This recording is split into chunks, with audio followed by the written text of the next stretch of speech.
All right.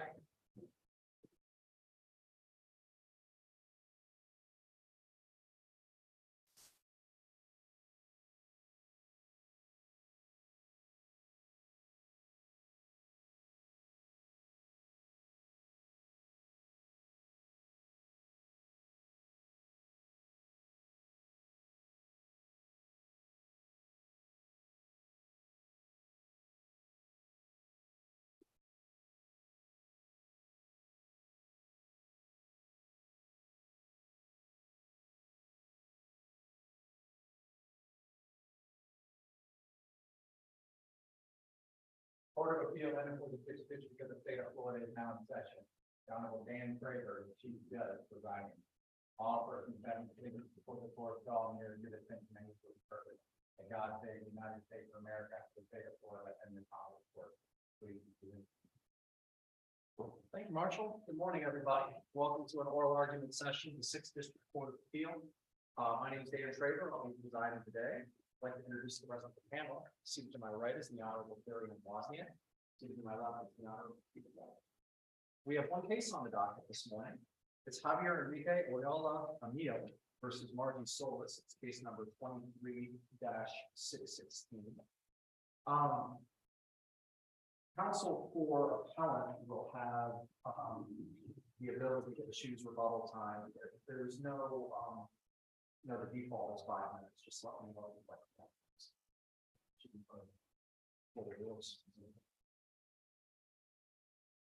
May it please the court. I am Richard Sierra. I represent Javier Oyola, who was the defendant below. He's the appellant in this action. Mr. Oyola appeals a decision of the circuit court denying his motion to vacate a default final judgment that we contend was a void judgment and should be vacated under Rule 1.540B. We ask the court to reverse that decision, vacating the judgment, allowing Mr. Oyola to proceed in the action, a partition action. The facts of this case are not terribly complicated. Mr. Oyola and Margie Solis were former boyfriend and girlfriend. They lived together in Ohio. They share a child together. They owned a home jointly in Polk County, Florida. A dispute arose between them in March of 2019. A domestic violence accusation was made against Mr. Oyola. He was arrested pursuant to that charge, a charge that ultimately would be dismissed. But while he was in jail on that charge, he was served with the summons and complaint underlying this instant action. Mr. Oyola doesn't read English, did not respond to the complaint, and a default was ultimately entered against him. Counsel, we're familiar with the facts of the case. I want to ask you, so as far as notice goes, so your client received notice of the lawsuit while in jail, but he was served with process, correct, with the lawsuit? We have no basis to dispute that claim. Okay, and then he was also served with the notice of hearing when there was he served with notice of the motion for the clerk's default? It reflects it was mailed to his home address. Okay, and it is his home address, the address in Heat It's City? his mother's address. And he was living there. Yeah. Okay, so he was served with notice of the clerk's default. He was served, I didn't see in the record that he was served with notice of the motion for the final judgment, but he was served with notice for the hearing, correct? I believe so. We haven't challenged the notice issue, Your Honor. Okay. They reflect that. I had conversations with my client. He had no recollection or knowledge. Our position is the judgment was void. Okay, Regardless so it of the goes notice to- issue. Okay, so a partition action was filed and void because of subject matter jurisdiction? That's Yes, Your full Honor. The relief granted was not requested in the pleadings. In the complaint that was served upon him, the party, the Ms. Solis, asked the court to sell the property, to do what a partition does. A partition divides co-tenants' interests in the real property. And agreed to the relief. Excuse me. He showed up to the final hearing he was noticed for, and he could agree to the relief that the file for us. In other words, try to find consent. Sure. Outside the pleadings, would he have had a basis to appeal? No. If it was tried by consent, if the issue was presented to the court that his interest should be turned over and that issue was tried by consent, and that's what happened. This was a taking, Your Honor. This was, Struggle then with the idea that somebody who doesn't show up and just ignores their right to advance any sort of defense would then somehow be in a better position than somebody who showed up at the sad time. well, because the argument would be that the issue was tried by consent. He sat there, he didn't object to the request for a taking, so that's a consent. Mr. Oyola, the only thing you consent to with a default judgment is you acquiesce to the relief that's requested in the pleadings. If a man is served with a credit card lawsuit and he looks at it and he says, yeah, I owe the money, and he doesn't dispute it, he shouldn't be penalized because suddenly the credit card company gets aggressive when a default's entered and asks for more than was asked for in the original complaint. So Did the original plan serve that the applicant had 100% property? it did, but it attached a copy of the deed. The deed, of course, reflected both were co-tenants, and in fact, it alleged in it that they were tenants in common. It alleged they had a right to possession, and it asked that the property be sold and that from Mr. Oyola's proceeds, that the fees and costs be paid, intimating they understood that he had an interest and was supposed to receive proceeds from this sale. So, what ultimately transpired, the final judgment simply awarding the interest to Ms. Solis was not something he acquiesced to, something he had no notice of. We believe it was a fundamental violation of due process because he had no notice that they were going to try and take his interest, and he had no opportunity to defend that claim. Why was your client's, I guess it would be a pleading defense, there's an issue with the pleading. Why was that not waived by not appearing, not filing anything? And I'm thinking of the Bank of New York Mellon versus Condominium Association of La Mer Estates, Inc. from the Florida Supreme Court, which says that when defenses as to the pleadings are not raised, that they are waived. Right. I don't think this was there was the pleadings sought a partition. It invoked Chapter 64.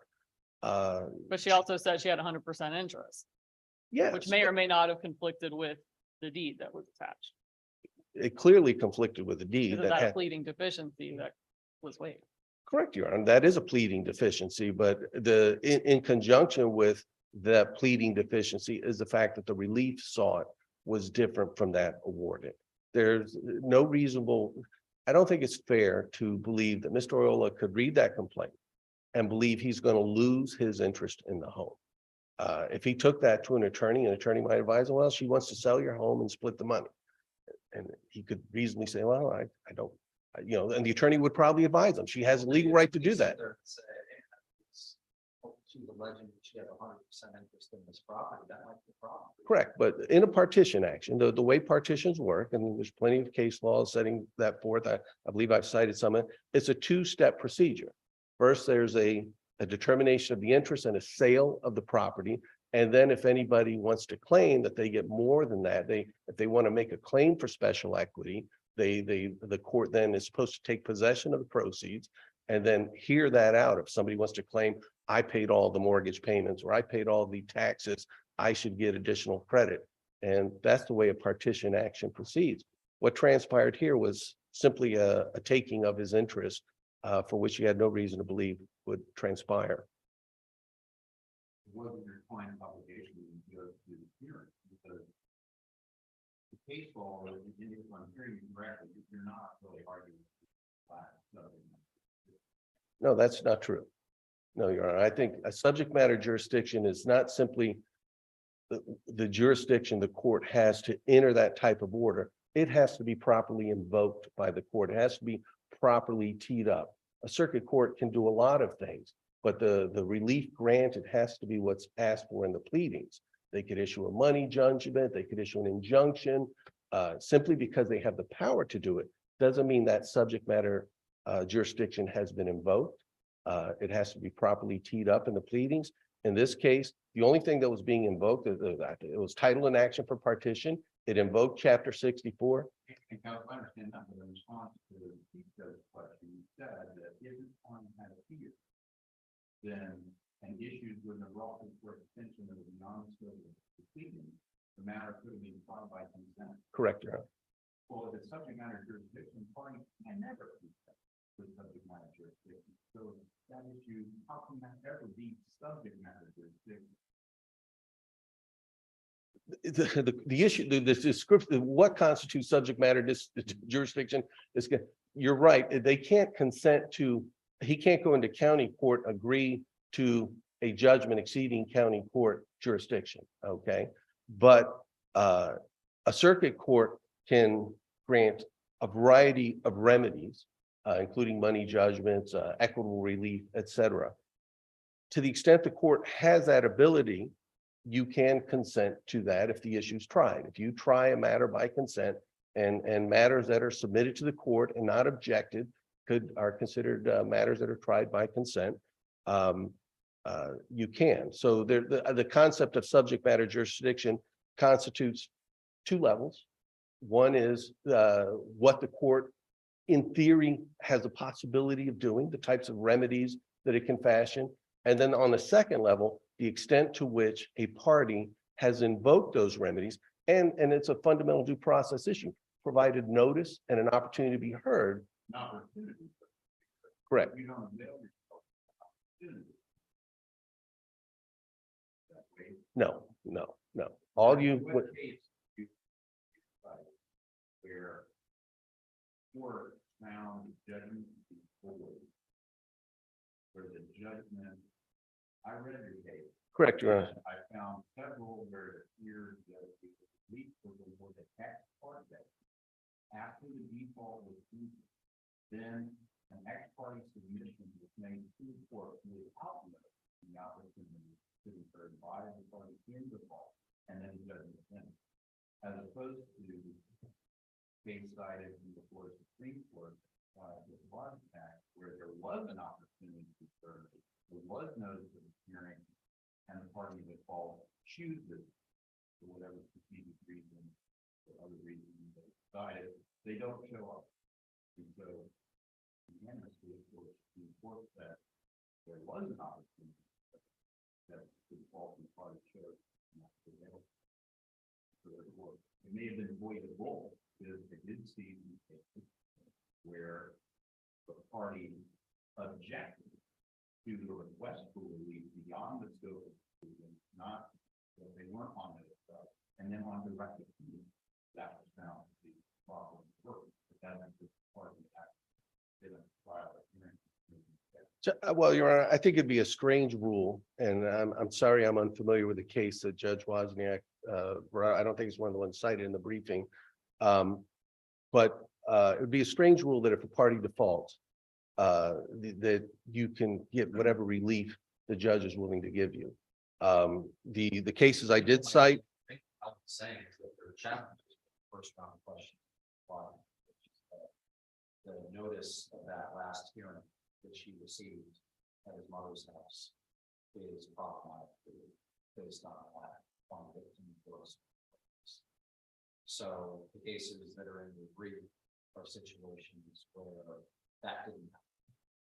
And I think that maybe your argument is a little bit better taken in terms of void if you just have service in instead. If you have this additional fact that I think is probably for the client, which is that he was noticed and he just chose not to go.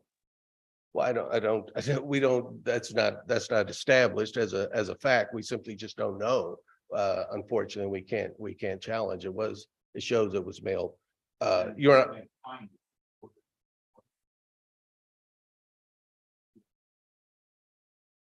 No, Your Honor, what's being challenged at the judgment, the underlying judgment was void.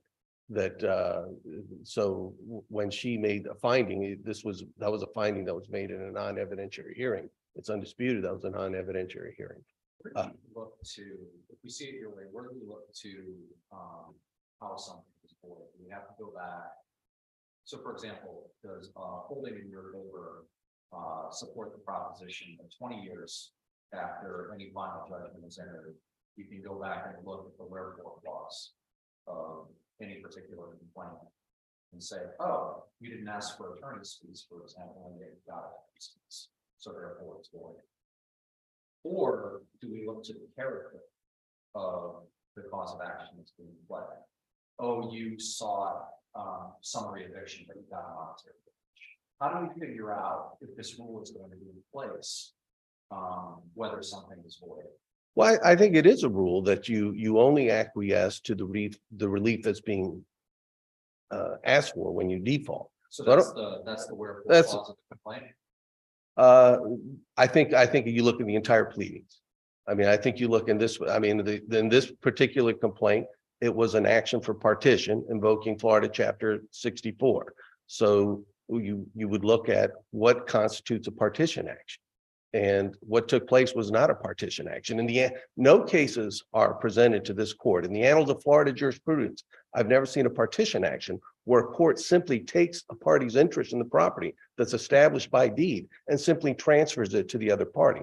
That's not what's done in partition. Nobody's arguing that's permissible or lawful in a partition action. And yes, the wherefore clause asks for a sale of the home and a division of the proceeds. So I don't think the court can look at this and reasonably believe Mr. Oyola should know or should realize that if he doesn't respond, he's going to lose his interest in the home. It was an action to sell the home and divide the interest, and that's what a partition action is. So I would argue that you look at the entirety. Your Honor, the cases I cited, they clearly state that when you default, you admit the well-pled allegations and acquiesce only to the relief that's sought in the pleading. There was no request to take his interest and just from him by Ms. Solis. That was only something that was done after a default. Oh, I'm sorry. No, Your Honor, that's fine. I'll say. Thank you.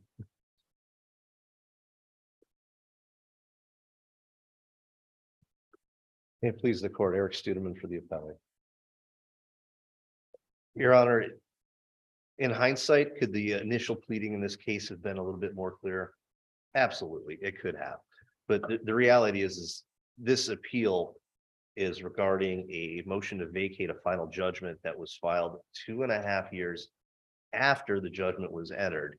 And so under Rule 1.540B, or I'm sorry, D actually, the only way that they're going to be able to have that judgment set aside is if the judgment is in fact void. And so that's the real question here. Is this judgment void or is it arguably voidable? And I think they start by kind of asking walk into the law school class with a sheet for, and I say, I'm going to partition this table among the members of this particular class. And then I hand it to the professor. Have I partitioned the table? hand it to the professor and leave. Or I hand it to the gunner in the first row? No, but in response to that, I think if you walked in and said, Professor, I'd like you to decide who gets what of this cake, and he decided to keep it, I think that absolutely that he would have determined the interest in it. And if you look to the actual So statute, 64 effectively, can I read it completely identically to apply title action? completely identical, no, but if you look at Florida statute 64.041, it states that a partition complaint shall allege, according to the best knowledge and belief of the plaintiff, the quantity held and such other matters, if any, as are necessary to enable the court to adjudicate the rights and interests of the party. And so if you look to the complaint in this case, the appellee alleged that she had a 100% interest in the property. She alleged several other factors that would entitle to her to more than an equal share. And then in the wherefore clause, she didn't just ask for the sale of the property. She was asking for relief in the alternative. She pled, wherefore the plaintiff requests a judgment determining the rights and interests of the party. So here she pled that she had 100% interest. She set forth allegations as to why, and then she asked the court to determine those interests. Ultimately, a default was entered, but mind you, this isn't a case where there was just a default and the judge signed off on a judgment. The judge set a hearing and held an evidentiary hearing. There's evidence in the record substantiating the judgment, including a sworn affidavit by the appellee indicating that she had paid for the proceeds with a disability settlement. There's a wire transfer in the record showing that the funds came solely from her bank account. There are receipts in the record that she's the one that made all the improvements to the property, plus her testimony, which we don't have the benefit of because there was no transcript. So this isn't a.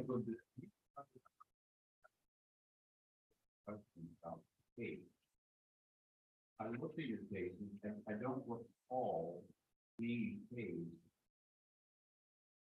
with facts like we have here, but I understand what you're trying to allege. But are you aware in the citation bill, the book that or something recently perhaps, where the plaintiff files for partition, alleges that one party has a 100% interest in the property. The judge determined that a party has a 100% interest, and then the remedy is you're asking us to say that the remedy in that situation could be instead of selling the property and giving 100% of the proceeds that was generated to your client, you're saying the judge has the authority, well, we'll just skip that step and we'll just give you the property in lieu of 100% of the fund. You have a case where the judge actually did that. I've never seen a case where the judge did that, but going back to statute 64.041, it clearly indicates that you're to allege the quantity and other matters as necessary to adjudicate the rights and interests. It doesn't say they're going to cut it in half and sell it immediately. That's not what it says. And so again, could this have possibly been pled with a third count, a quiet title in the alternative? Sure.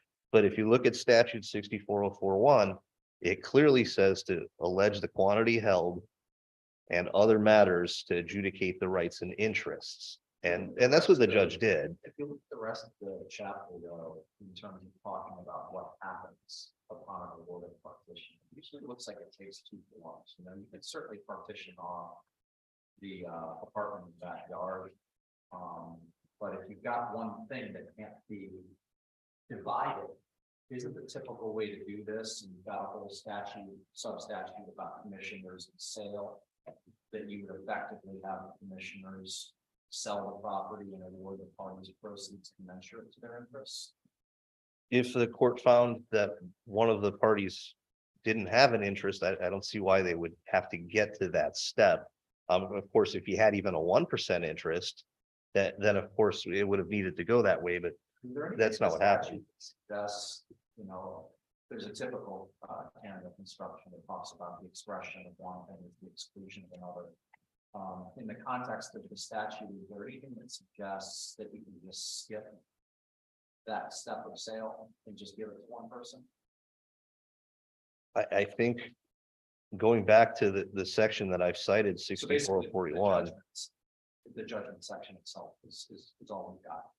Well, it's the complaint section. I mean, why would you allege the quantity that you've held and ask the court to adjudicate the rights and interests if you knew the court was going to split it? Maybe you could say, because I've got 0% and the other person has 100%, it'd be a motion to dismiss saying, you know, partition is appropriate. I think that's certainly a judicial issue, but I don't think it's the issue that's really before the court here. In fact, in the appellant's brief, they cited a case, about 3 pages of it, actually. It was the case of Lovett v. Lovett, dating all the way back to 1927. And there's actually an excerpt in their citation in their brief that was spot on in support of the appellee's position. It reads, the pleading bringing the matter before the court not necessarily be sufficient in law to withstand the test of a demur, but as a general rule, it must state at least inferentially each material fact necessary to warrant the court to deliberate thereon and grant the relief accorded, which must usually be the relief prayed for, or at least not foreign thereto. Though as to the later, the form of relief when different from that asked, the judgment or degree may be merely voidable, but not void. And I think that's the issue we have here is, was our complaint possibly incorrect? Maybe, but that's not the issue here. This motion to set aside that judgment was brought 2.5 years after it was entered. There's a presumption of finality, and the only way around that would be if the judgment's void. And pursuant to that Lovett case, it's not. Anyone who looks at that complaint can see, as I think the court's already pointed out, the appellee sought a 100% interest and asked the court to adjudicate the party's interests. Is that spot on exactly how it should be? Probably not. Does it certainly give somebody notice about what they're asking for? Absolutely. I don't know how anyone could read. She's claiming 100% interest and go, oh, that's a problem. I own part of it and not do anything. This isn't a void judgment. It's at best avoidable judgment. I cited another case. It's the U.S. Bank National Association v. Anthony Irish. A lot more recent. It's not 100 years old. It's 2016 out of the 5th DCA. And that case clearly explains that a procedural defect relating to the court's power over a specific dispute is not a defect in the court's subject matter jurisdiction. And so if we're going to just a defect here in the pleadings, this is a procedural issue and it needed to be challenged within a year of the judgment. That's not what happened here. This is 2.5 years later. The court would have to find that this was a void judgment in order to reverse and remand this back to the court. But I respectfully, in my opinion, I don't see how that could possibly happen.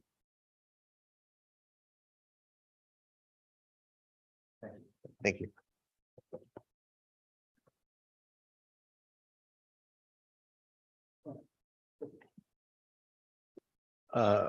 Brief rebuttal, Your Honor. The complaint attached the deed. The deed showed that my client had a interest in the property and was a tenant in common. That prevails over any allegation that's brought in there. I don't think it's fair that there's no reason for him to think the court would ignore that. And what transpired was not a partition. This wasn't he cites to the statute saying to,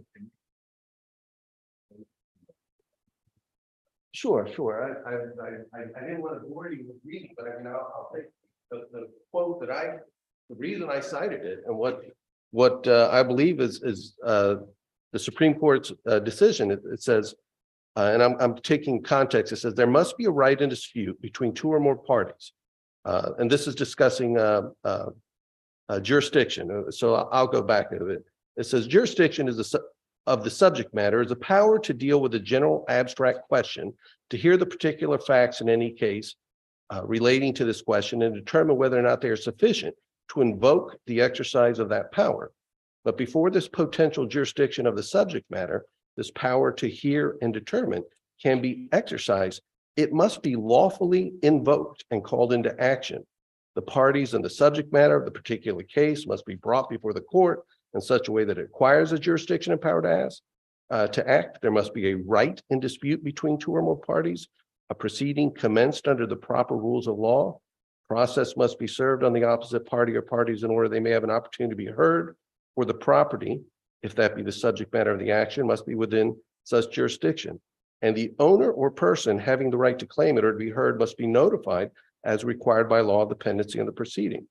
The jurisdiction and the power of a court remain at rest until called into action by some suitor. It cannot by its own action institute a proceeding sua sponte. The action of a court must be called into exercise by pleading and process prescribed or recognized by law, procured or obtained by some suitor by filing a declaration, complaint, petition, cross bill, or in some form requesting the exercise of the power of the court. If a court should render a judgment in a case where it had jurisdiction of the parties upon a matter entirely outside of the issues made, it would of necessity be arbitrary and unjust as being outside the jurisdiction of the subject matter of the particular case, and such judgment would be void and would not withstand a collateral attack For upon such matter, a presumption would arise that the parties had had no opportunity to be heard. And that's what I'm arguing, Judge. These pleadings, Counsel, but that is.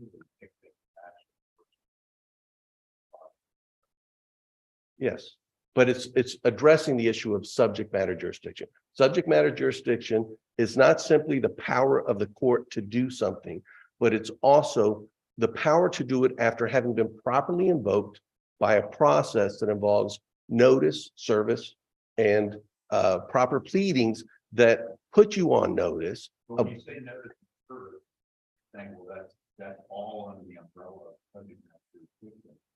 How can that be right? Because if you're not served with a lawsuit and you show up for trial and a judgment is entered against the defendant, shows up without being served, that judgment void. No, of course not. You're saying, but I mean, if you're there, you obtain notice at the trial. I mean, you can't say I didn't have notice if you're not there. But do you waive the ability? If you weren't served with the process, you read it. You read about it on, you saw it. Sure. Sure. You show up. And you show up, then you had notice. I mean, you certainly obtained notice when you walked in the courtroom and they explained to you what's going on. But you don't have notice that somebody's trying to take your interest in property when they serve you with a complaint for partition. And that's the thing. So he wouldn't have, if the judgment.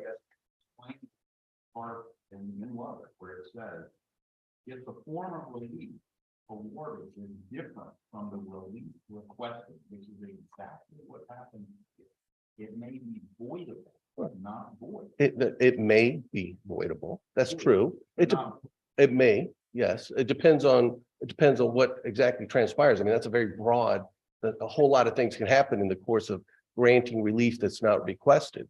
But if the party had no opportunity, I'm over time, Your Honor. Thank you. But thank you, Your Honor. Appreciate this.